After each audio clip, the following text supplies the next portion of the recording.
आज किसान कर्ज माफी की बात देश में कोई कर रहा है, प्रदेश में कोई कर रहा है। हनुमान बेनीवाल आरएलपी कर रही है, टोल मुक्त राजस्थान की बात करें तो आरएलपी कर रही है। अगर देश के अंदर अग्निवीर के खिलाफ लड़ाई एक व्यक्ति लड़ रहा है, हनुमान बेनीवाल लड़ रहा है, और राजस्थान को किसान आंदोलन में कूदा के और अपना सब कुछ समर्पण करके मोदी की सत्ता को ठोकर मार रहा है, वो राजस्थान का आपका भाई है। तो राजस्थान का सम्मान तो मैं देश में बढ़ा रहा हूँ, प्रयास कर रहा हूँ, मैं लोगों को लड़ना सिखा रहा हूँ। राजस्थान पुलिस के जवानों ने होली नहीं खेली और होली जैसे पावन पर्व का बहिष्कार इस बार अगर चाहते थे हड़ताल करके दूसरा रूप भी धारण कर सकते थे, लेकिन उन्होंने सांकेतिक ये मैसेज दिया कि पुलिस भी हड़ताल कर सकती है, ये मैसेज है उनका। और दूसरी तरफ इनके अधिकारियों ने होली खेली, वो भी गलत है। अधिकारियों को भी, सिपाहियों का, पुलिस के हेड कांस्टेबल, इस तरह के जिन लोगों ने, तीसरी पार्टी राजस्थान में सर्वाइव नहीं कर पाई। यहाँ एक बार कांग्रेस, एक बार बीजेपी। बताइए दिल्ली के अंदर जिस तरह मीडिया ने वो आंदोलन जो अन्ना हजारे का चला, उसमें केजरीवाल आए और उसके बाद मीडिया का सबसे बड़ी बन सकती है तीसरे मोर्चे की। मीडिया भी खुल के अगर आ जाए तो निश्चित रूप से तीसरे मोर्चे की सरकार बनने के लिए लोग तैयार है राजस्थान के अंदर। ये हजारों लाखों जो लोग साथ देख रहे हो ना, ये ऐसे ही नहीं है। अपने खुद की गाड़ियों में तेल भरवा के जो 5-5 हज़ार का तेल जलाते हैं अपने नेता के लिए, ये मजबूत कर रहे हैं, आखिरी उम्मीद के रूप में देख रहे हैं। आज ऐसा ही भर्ती की जो स्थिति है, आप बताइए कि यही भजन लाल जी और इनकी बीजेपी के लोग कह रहे थे कि हम आरपीएससी को भंग करा देंगे, हम सारे पेपर जो लीक हुए हैं, जैसे ही सरकार बनी पहले कैबिनेट के अंदर ही होगा। तो पूरी भारतीय जनता पार्टी के नेता कहाँ चलेंगे? मैं उनसे पूछना चाहता हूँ, भजन लाल जी आप बताएं, आप अपना टाइम पास करें, सही बात है, आप अपना टाइम पास करें, क्योंकि आपको जीवन में इससे बड़ा मौका नहीं मिल सकता। आपने सोचा भी नहीं होगा कि आप मुख्यमंत्री बनोगे, वो पद आपको मिल गया। उनके लिए जीवन में इससे ज़्यादा खुशी नहीं हो सकती, इसलिए वो उस बात को अभी तक तो उनको महसूस ही नहीं हो रहा कि सीएम है। पहले तो अपने आप में महसूस करें, हो सकता है 2-3 महीने और लग सकते हैं महसूस करें, धीरे धीरे महसूस करें। उसके बाद जो जो कमिटमेंट सरकार ने किए, जो इनके गृह मंत्री ने किए यहाँ आके, जो प्रधानमंत्री ने किए नरेंद्र मोदी जी ने, और यहाँ आके जो बात करी राजस्थान के अंदर चुनाव के समय, तो मैं उनको याद दिलाना चाहता हूँ एसआई भर्ती को रद्द करें, कोर्ट कचहरी के चक्कर में इसको नहीं डालें। और इसके अंदर राजस्थान सरकार के एक मंत्री के, मुख्यमंत्री कार्यालय के आसपास के 2-3 आईएएस अधिकारियों के, जिनकी महिला मित्र लड़कियां जो उनके सर्किल में उनकी फ्रेंड है वो एसआई बन गई, उनको बचाने के लिए कि बड़ा बवाल नहीं हो जाए, इसलिए एसआई भर्ती को रद्द नहीं करें। वो सारे चैट और जो बातें हुई है पूछताछ नोट में, वो आजकल के अंदर वो खुलासा सारा हो जाएगा। उसका मैंने पहले भी ट्वीट किया था कि महिला मित्रों को बचाने के लिए सरकार के मंत्री और सीएमओ का अधिकारी महिला मित्रों को बचाने के लिए उनके डर के आगे एसआई भर्ती रद्द नहीं होगी। एसआई भर्ती के साथ साथ तमाम आप देखिए एसओजी जो जाँच कर रही है, तमाम पीछे की जो भर्तियाँ 18 से लेके 23 तक, 18 से 13 तक, हर भर्ती में कोई न कोई पकड़ा जा रहा है। कोई पीटीआई पकड़ा जा रहा है, तो कोई आंगनबाड़ी इसका पकड़ा जा रहा है, आपका जो महिला सुपरवाइजर, कोई आपका हेल्पर वाले में पकड़ा जा रहा है, तो कहीं न कहीं पकड़ा जा रहा है। 200 की भर्ती में 100 पकड़े जाते हैं और उसके बाद भी अपन मान लें कि भाई भर्ती रद्द नहीं हो, कोर्ट कचहरी में स्टे दे देती है, नौकरी लगे साहब में उनको स्टे कर दो। वो कोर्ट से भी अपील करेंगे कि जो फर्जीवाड़े में पकड़ा जाता है उसको स्टे नहीं करें, ऐसे लोगों को घर बिठाएं। और कोर्ट को भी अधिकार, कोर्ट भी भर्ती रद्द कर सकता है, नहीं किया कोर्ट ने, सरकार ने पाले में डाल दिया और सरकार ने कोर्ट के पाले में डाल दिया। इसको लेके मैंने लोकसभा के अंदर भी मामला उठाया, मैं आजकल मैं लोकसभा में उठाऊंगा और इसको लेकर आरएलपी पार्टी 2-3-4 दिन के अंदर राजधानी से बड़ा आंदोलन करेगी एसआई भर्ती को रद्द करवाने का, जो हमारा कमिटमेंट है। हम पूरा प्रयास करेंगे और एसआई भर्ती को रद्द करेंगे, तमाम उन भर्तियों का, आरपीएससी को भंग कराने के साथ तमाम उन भर्तियों का और तमाम उन कमिटमेंट जो बीजेपी ने पहले किए थे उनको याद दिलाएं, करवाएंगे। नौजवानों का रोजगार का मामला, एक मैं मांग करूंगा बिजली पर चर्चा सरकार करे, 19-20-21 को जो भी इनका शेड्यूल होगा, बिजली के अंदर भी एमनेस्टी योजना लाए। जिस तरह कर्ज माफी के लिए बैंक लाती है, कर्ज के लिए आप करते हो कि भाई एक मुश्त जमा कराओ और ब्याज मूलधन सब समाप्त। एक मुश्त बैंकों की भी होती है एमनेस्टी, जगह जगह इन्होंने उद्योगपतियों को फायदा दिया, सबका कर्जा माफ किया। तो हम मांग करेंगे कि किसान तकलीफ के अंदर, फसलें खराब हो रही है, तो राजस्थान के किसान की, मारवाड़ के किसान की जितने भी बिजली के बिल है या वीसीआर है उसको तो खत्म करो आप, लेना चाहो तो 5%, 7%, 10% ले लो आप। लेकिन बिजली के जो बिल है, किसी के 5 लाख, 7 लाख, 10 लाख, उन बिजली के बिलों को 10 से 15-20% एक साथ लेके और उनको खत्म करो 31 मार्च तक। ये मांग मैं राजस्थान की सरकार से करो। अगर सरकार कुछ करना चाहती है और टाइम पास करना चाहते हैं भजन लाल जी तो करे, मना कौन करा? कांग्रेस भी टाइम पास ही कर रही है। 7 दिन दादी नानी के नाम पे विधानसभा को ठप रखा और बाद में झुक के अंदर माफिया मांगी और वो कहाँ चले गए? सूरमा, जो कहते माफी नहीं मांगे, मांग ली माफी। मैंने ये बयान भी दिया था कि मैं 1-1 साल विधानसभा निलंबित रहा, मैंने कहा माफी नहीं मांगूंगा। देखिए कई बार हो जाती है और उस बात को सत्ता पक्ष लेके सस्पेंड कैसे कर देता है, लेकिन कोई बात आदमी अपनी बात से बदल जाए तो ये मैंने कांग्रेस पार्टी का यहाँ देखा कि 5-7 दिन सदन का टाइम खराब किया और बाद में माफ़ी मांगी, और जब माफ़ी ढंग से नहीं मांगी गई तो विधानसभा अध्यक्ष का दोबारा नहीं सुनाई दिया तो दोबारा मांगी। विधानसभा के अंदर हेमाराम जी जैसे लोग रो पड़े, विधानसभा के अंदर देवनानी रो पड़े, तो इससे ज़्यादा पूरे हालात राजस्थान के नहीं हो सकते। 52 से लेकर आज तक की जो सरकार है, चाहे मीडिया के लोगों को पूछ लो चाहे दूसरे लोगों को पूछ लो, वो यही कहेंगे इस बार लग रहा है कि सरकार है ही नहीं राजस्थान के अंदर, न तो सरकार है न विपक्ष है, राम भरोसे राजस्थान इस बार चल रहा है। और असली जो वसुंधरा जी के टाइम पोपाबाई का राज था, मुझे लग रहा है कि अब असली पोपाबाई का राज अब आया है। ये उस पोपाबाई से भी पूरा उसे 21 है, 19 नहीं, जब कुछ भी नहीं है। कल मैंने देखा कि कांग्रेस के नेता किस तरह पुलिसकर्मियों के लिए बयान दे रहे थे, शर्म नहीं आती उनको? वो कर लेते 1 साल पहले, मना किया है किसी ने, लेकिन बयान से जिंदा रहना, अखबार में फोटो छप जाए, न्यूज कैसा है, तो आपके भ्रष्टाचार किया और अब चले गए 100 चूहे खा के बिल्ली हेज को चली। तो कांग्रेस वालों ने लूटा राजस्थान को, अब बीजेपी लूट रही है, पहले बीजेपी ने लूटा, कांग्रेस ने दबाया, फिर कांग्रेस ने, तो लगातार 80 के बाद लगातार दोनों पार्टियां राजस्थान को लूट रही है। और हम प्रयास करें कि राजस्थान के जवान किसान को उसका हक और अधिकार दिलाएं, राजस्थान में कानून का राज रहे। आज जिस तरह ये मुस्लिम परिवार मेरे से मिला, एक डॉक्टर के गलत इंजेक्शन की वजह से मौत हो गई, इनकी माँ चली गई, तो मैं कमिश्नर से और उनसे बात मैंने करी है, आप बताएं भाई ये डॉक्टरों को किसी लाइसेंस दे दिए कि किसी को भी मार दोगे आप और कानूनी कार्रवाई नहीं होगी? ये कानून सबके लिए है।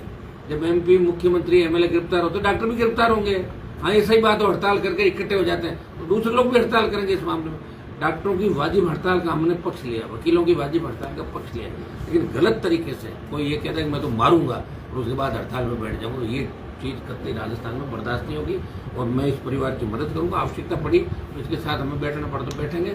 जो भी डॉक्टरों ने गलती करी है, अगर ये सही है तो गिरफ्तार होने चाहिए, जेल के अंदर जाने चाहिए। अभी मेरे आते ही मामला मेरे सामने आया था, कमिश्नरेट जहाँ बढ़ाए जयपुर जोधपुर के फेल है पूरे दोनों कमिश्नरेट, क्या हो गया बताओ मुझे? कमिश्नरेट बढ़ने के बाद क्या हो गया? अपराध रुक गए क्या? अपराध तो बढ़े हुए।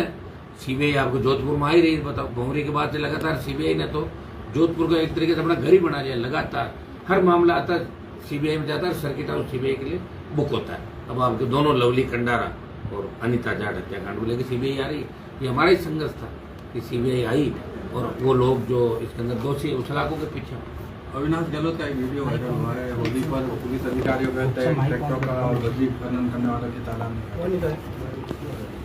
देखिए मैंने वीडियो को सुना नहीं, लेकिन हाँ ये सही है कि गरीब आदमी अगर रेत या बजरी ले जाता अपने खेत से या अपने घर बनाने के लिए तो सरकार को रियायत दे रही थी उन चीज़ों, ये हम भी मानते हैं। लेकिन मंत्री को इस तरह अवैध का समर्थन खुलेआम नहीं करना चाहिए। देखो पर्दे के पीछे तो सारे ही नेता अपने मतदाताओं की मदद करते हैं, आप भी जानते हो। और हम तो ये कहते हैं कि फ्री करो सारा। 700 की बजरी का हमने संघर्ष किया, 1 साल संघर्ष किया, जनता ने वोट नहीं दी, सही बात है, लेकिन बजरी माफिया का आतंक राजस्थान में खत्म राष्ट्रीय लोकतांत्रिक पार्टी ने किया। ईडी सीबीआई आई और बजरी माफिया घर पे ताले लगे और बजरी 100 रुपये, 125 रुपये और 50 रुपये से लेकर 100-125 तक या आम आदमी, गरीब आदमी को मिलेगी। उस समय कौन आंदोलन कर रहा था? पूरा राजस्थान जानता है कि बजरी माफिया जिसके लोग आंदोलन करते थे और 3 दिन बाद अपना मुंह बंद कर लेते थे, उससे पैसा टका खा जाते थे। काफी लंबे समय से लीज नहीं दी सरकार ने। मैं कह रहा हूँ दे रही सरकार, लीज भी दे रही है कई तरह का। अब आप देखिए हमारा मकसद ये कि लीज भी दे और लीज के साथ साथ बजरी की दरें तय कर दे, 50 से 60, 70, 100, उससे ज्यादा नहीं। यही हमारी डिमांड थी। करवा रहे, प्रयास करें, सरकार मेरे हाथ में थोड़ी है। सरकार में सारे 80% चोर बैठ गए, क्या करोगे? वो चोर बदले उनकी जगह दूसरे आके शिफ्ट हो गए। अधिकारी वो क्या हो? अधिकारी सरकार चला रहे हैं। आपको पता है सीएमओ कौन चला रहा है? चीफ सेक्रेटरी और शिखर अग्रवाल का झगड़ा आपसे छुपा के राजस्थान के अंदर। तो भजनलाल जी को इतना अनुभव नहीं है, सारे लोग मजाक उड़ा रहे हैं, इनको पता ही नहीं चलता कि मजाक कौन है, इनका दुश्मन कौन है, इनका दोस्त कौन है। इनके मुंह पे लोग मजाक उड़ा के पीछे हंसते हैं, नहीं पता इस नागौर में खनिज मिला है बहुत बड़ा, और आप वो देखिए की दिशा बदल जाएगी। ऐसा है कि हमारा बड़ा बहुत लंबा संघर्ष रहा। 30 साल पहले टंगस्टन की माइंस रेवट की रीढ़ी डेगना के अंदर बंद हो गई थी। लगातार 15 साल विधानसभा और 6-7 साल लोकसभा के अंदर चाहे मंत्री से मिलना हो, लगातार ध्यानाकर्षण, लगातार स्थगन सवाल, इनके माध्यम से टंगस्टन का जियोलॉजिकल सर्वे की टीम दिल्ली से आई और जब टीम ने 2 बार 3 बार सर्वे किया, हमने बार कहा और सर्वे करो ढंग से, तो बड़ी टीमें आई और सर्वे करने के बाद हुआ कि यहाँ पे लिथियम और दूसरे जो खनिज है इसके अंदर आपके परमाणु का जो रिएक्टर इसका बनता है, जिससे परमाणु ऊर्जा परमाणु बम बनता है आपके, तो रिएक्टर के अंदर काम आने वाले खनिज भी 2-3 संख्या जिनकी खनिज होंगे वो भी अथाह मात्रा के अंदर वहाँ पे है। और लिथियम इतनी मात्रा में कि हिंदुस्तान का 80% अकेला डेगाना पूर्ति कर देगा और कई सालों तक। तो ये बहुत बड़ी खुशी की बात है। बाड़मेर में तेल और डेगाना, नागौर में लिथियम, जोधपुर में निकल जाएगा, हम चाह रहे सोना निकल जाए यहाँ पे, बीकानेर। सुनिए, मैं हंसने की बात नहीं, क्योंकि हमारे नेताओं ने धोखा दिया। ईश्वर तो देख रहा हम सबको, नेताओं ने पीने का पानी नहीं दिया, सिंचाई का पानी नहीं दिया, रोजगार नहीं दिया, जातियों को आपस में लड़ाया, उन्होंने सही गलत का भेद नहीं किया। तो ये सारी हमें भुगतनी पड़ रही है। लेकिन ईश्वर ये देख रहा है कि मारवाड़ के लोग भोले हैं, राजस्थान के लोग भोले हैं, इन भोलों की मदद करो। तो कहीं तो लिथियम दे रहा है, कहीं तेल दे रहा है, कहीं सोना दे रहा है, कहीं चांदी दे रहा है। मुझे तो लग रहा है कि आने वाले समय के अंदर तमाम देश के खनिज संसाधन, सोना, चांदी, हीरे इस मारवाड़ और राजस्थान की धरती से निकले। जांच कराएंगे सब जगह, भेज टीम, आप चिंता नहीं करें। आप आज बाड़मेर जा रहे हैं, क्या पंचायत चुनाव की तैयारी है? नहीं, पंचायत चुनाव का तो एक बार बात कर लेंगे। बाड़मेर से मेरा पुराना लगा हुआ है। बाड़मेर एक तरीके से राज्य लोकतांत्रिक पार्टी की राजधानी शुरुआत बाड़मेर से होगी। हर आंदोलन की शुरुआत बाड़मेर से होती है। बाड़मेर, जोधपुर, नागौर होते हुए फिर जयपुर की तरफ जाता है। तो बाड़मेर के अंदर हमारी पार्टी के नेता जरूर छोड़ के चले गए, लेकिन लोग उतने वो के वो संख्या के अंदर। तो एक बार होली मिलन समारोह, कोई पॉलिटिकल आज वहाँ पे नहीं है। बच्चों की इच्छा थी, मेरा नाम लिख दिया, मुझे जाना पड़ रहा है, मैं जाके कुछ मोटिवेशन उनको दूंगा। और पंचायत चुनाव को लेकर हम जल्दी, पहले तो हमारी टीम कार्यकारिणी हम घोषित करें आने वाले 15-20 दिन के अंदर। हम चाहेंगे कि 15 अप्रैल से पहले प्रदेश की टीम की हम घोषणा करें। और अब बच्चों को जिम्मेदारी दें। देखिए, जो जाने वाले चले गए, जो छोड़ के जाने वाले थे वो चले गए, अब नहीं जाएगा कोई छोड़ के। ये गारंटी है कि अब 2028 के चुनाव तक कोई भी छोड़ के नहीं जाएगा। अभी सारे लोग इस चीज़ से दुखी भी है कि बार बार लोग छोड़ के जा रही है। कोई नई परंपरा नहीं, कांग्रेस बीजेपी में जाते थे, बीजेपी से कांग्रेस में। लेकिन हमें यह था कि हम जिन लोगों के साथ थे, जिनमें अंधा भरोसा करके चल रहे थे, हम बदलाव के लिए कर रहे थे, हम कुछ सत्ता के लिए संघर्ष नहीं कर रहे थे। हम आम आदमी को उसका हक और अधिकार दिलाना चाहते हैं। आज किसान कर्ज माफी की बात देश में कोई कर रहा है, प्रदेश में कोई कर रहा है, हनुमान बेनीवाल आरएलपी कर रही है। टोल मुक्त राजस्थान की बात करें तो आरएलपी कर रही है। अगर देश के अंदर अग्निवीर के खिलाफ लड़ाई एक व्यक्ति लड़ रहा है, हनुमान बेनीवाल लड़ रहा है, और राजस्थान को किसान आंदोलन में कूदा के और अपना सब कुछ समर्पण करके मोदी की सत्ता को ठोकर मार रहा है, वो राजस्थान का आपका भाई है। तो राजस्थान का सम्मान तो मैं देश में बढ़ा रहा हूँ, प्रयास कर रहा हूँ, मैं लोगों को लड़ना सिखा रहा हूँ और आपस में भाईचारा भी करवा रहा हूँ। जाट राजपूतों को एक जगह बिठा के, गुजर मीनों को एक जगह बिठा रहा हूँ, शिल्पकाट ब्राह्मणों को भी एक जगह बिठा रहा हूँ, सर्व समाज को कोशिश कर रहा हूँ। बाकी एक दिन में तो आपको पता है ईश्वर भी पूरा वो नहीं कर पाए। कई लोग देवता आए, कई समाज सुधारक आए, सुधार नहीं पाए। मेरे प्रयास में कोई कमी नहीं रहेगी और मैं पूरी ताकत के साथ ही राजस्थान के अंदर बदलने के लिए लड़ूंगा। निश्चित रूप से 28 के अंदर बड़ा बदलाव राजस्थान में लाएंगे। इस बार कुछ कमियां रही, संसाधन चाहिए होते हैं, आप जानते हैं। जिस तरह आप चैनल चलाते हो, छोटे चैनलों को कितना जोर आता है बड़े चैनलों के साथ। कांग्रेस बीजेपी की मगरमच्छ और इन्होंने जो लूट खसोट करके जिस तरह सिस्टम कर रखा है, सिस्टम को अधिकारियों से लेकर इन्होंने पूरा हाईजेक कर रखा है। आप ये बताइए कि किस तरह आप इन लोगों को क्यों नहीं पूछते, बीजेपी के लोगों को आप पूछिए कि आप तो सत्ता से आने के पहले तो आप बार बार कर रहे, आप जवाब दो कि क्यों नहीं कर रहे हो। तो अपने आप को आपको बताएंगे। तब तो कह रहे हैं नो कमेंट, उसके बाद आप पीछा नहीं करते। पीछा करो, आप पत्रकार उनका पीछा करो, बैठो आप, भाई बताओ उन बातों को जो आपके कमिटमेंट थे। जैसे मेरे कमिटमेंट थे कि मैंने पिछली बार कहा कांग्रेस बीजेपी से अलायंस नहीं करूंगा, नहीं किया मैंने। हो सकता है मेरी एक ही सीट आई होगी, फिर मैंने कहा कांग्रेस से नहीं करूंगा, हार गया क्यों, उसमें क्या फर्क पड़ता है। 1 से 95,000 वोट तो मेरा है, दोनों पार्टियां मिल गई, फर्क क्या पड़ता है। हार जीत चलती रहती है। जंग के अंदर ये जरूरी नहीं जंग जीती जाए।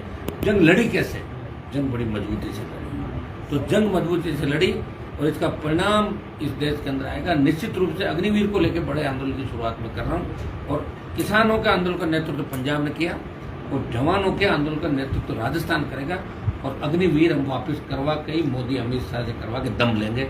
ये संदेश हम पूरे देश के अंदर देंगे कि राजस्थान का जवान ही इस अग्निवीर के खिलाफ आंदोलन का नेतृत्व करा और राजस्थान का जवान मजबूत है, यहाँ किसान मजबूत है।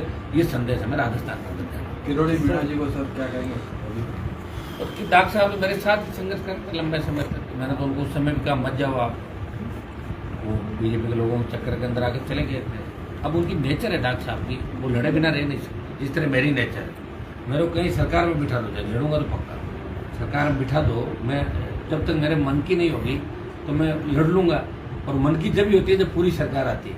तो डॉक्टर साहब का एडजस्टमेंट मंत्री के रूप में हो नहीं सकता। इनको चाहे गृह मंत्री बनाते तो भी लड़ते, बड़ा महकमा देते तो भी लड़ते। हाँ, इनको मुख्यमंत्री बनाते थे बीजेपी, तो ये थोड़े टाइम बाद लड़ते हैं, लड़ते तो पक्का। और मैं ये आपको बता, मैं तो साथ रहे, मुझे पता है कुछ कारण कमियां होगी, उस समय चले गए। और बड़े मजबूत व्यक्ति है, लड़ने वाले, संघर्ष करते हैं हर आदमी के लिए। आप पेपर लेके घटनाएं हो चाहे रीट की हो, मिलकर लड़ाई लड़ रहे थे। आगे भी डॉक्टर साहब अगर स्वागत करते हैं, उनको नर्वस होने की जरूरत नहीं, उनको तो आना चाहिए राजस्थान को बचाने के लिए। अब आ जाना चाहिए, हम हो जाएंगे, डॉक्टर साहब आ जाए, जो पायलट का दम घुट रहा था वो भी आ जाए कांग्रेस में। अगर उनको नहीं दिख रहा फ्यूचर तो आ जाना चाहिए टाइम का, और फ्यूचर है तो करो, आप मना नहीं कर रहे किसी को। हम लड़ रहे हैं, हम लड़ेंगे, कोई आए या नहीं आए इससे कोई फर्क नहीं पड़ रहा। हमारी लड़ाई राजस्थान में जारी रहेगी, इस राजस्थान को बचाने। आप तो बाड़मेर जा रहे हो साहब, आप तो बाड़मेर जा रहे हो। राहुल गांधी वियतनाम जा रहा है मेडिटेशन के लिए। किस लिए जा रहे हैं? मेडिटेशन के लिए। हाँ तो वो जाते रहते हैं उस साल के। राजस्थान से भी किसी को जाना चाहिए आपके जाएंगे साथ? ना, भी उनके साथ चले जाएंगे तो बाड़मेर, जोधपुर से कोई चले जाएंगे वियतनाम। कई लोग जाने वाले हैं, हमने तो कभी ये काम किया नहीं। वो बड़े लोग कर रहे हैं, उनके तो बाप दादाओं के नाम का उनको मिला है ना, उनको कौन सा संघर्ष करना पड़ा। राहुल गांधी जी को तो उनके दादी का, पिताजी का सारा कुछ मिला हुआ है। नहीं, आप राजस्थान से किसको रिकमेंड कर रहे हो साथ में जाने के लिए? अपना आप चले जाएंगे, जिसको जाना, मैं क्यों रिकमेंड करूँगा? मैं तो किसी को रिकमेंड नहीं करूँगा। मैं तो इस आरएलपी को मजबूत करूँगा, और एक दल को इस बार थर्ड डाल देंगे।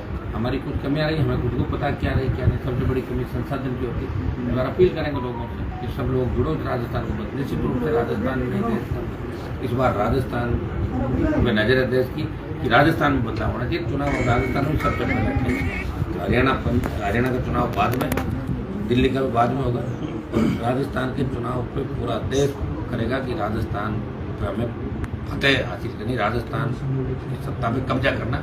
ये प्रयास हमारा मजबूती के साथ रहेगा। आने वाले दिनों में हमें आप बड़े संघर्षों के रूप में, आप बड़ी रैलियां, बड़े आंदोलनों